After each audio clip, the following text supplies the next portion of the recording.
Lego Movie. I usually don't review kids' movies, but this movie has generated some interesting buzz. Let's check it out.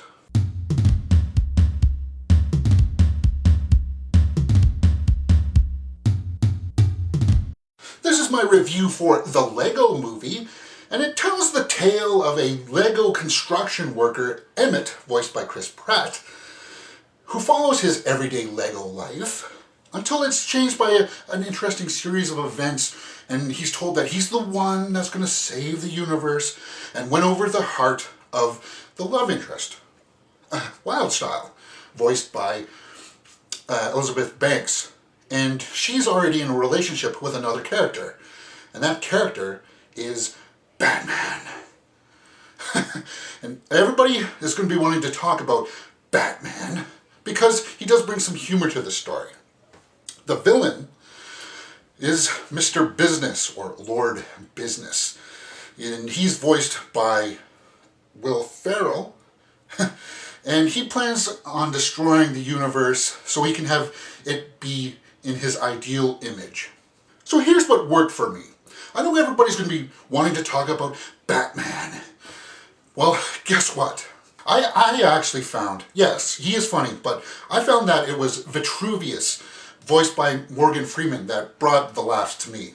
He played the Gandalf-like mentor to Emmett that guides him into the Lego person he needs to be. Just saying that, for me, he was the funniest part of this movie, I felt. And as generic as the plot was, it worked for me. Because there were so many cameos that pop up in this movie that just take you by surprise, and it just really made me go, wow. Like, I liked the message behind what they were trying to say. And it took some very interesting twists in the third act that I was actually like sitting in my theater seat thinking, wow, that's a bold move. And it had to do mostly with a scene where Emmett says, it's your turn to be the hero. And then, you know, that was just really good. It just caught me off guard. Because there were some times in this movie where I was like, wow, I'm really surprised that you did that. That takes some gall. And I like that. Like, the story just goes in a very logical place in the end. And I like how it wrapped things up. It had a really good sense of closure. One more thing I want to talk about is Liam Neeson's character, Bad Cop. That was very interesting as well. And it suggested like the character had more depth to him that could have been explored.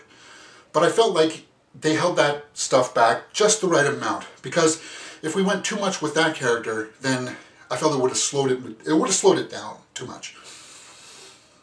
Maybe that's something that could be explored in a sequel. My only criticism is that it takes a while to get used to the style of animation. Like, there's just something about the movements that come off a little jarring at times. But you know what? That's just a minor thing.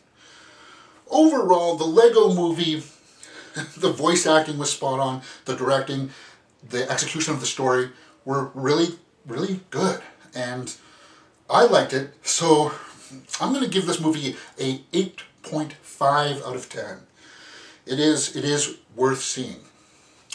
Alright, if you've liked what you've seen, please hit that thumbs up button. And subscribe!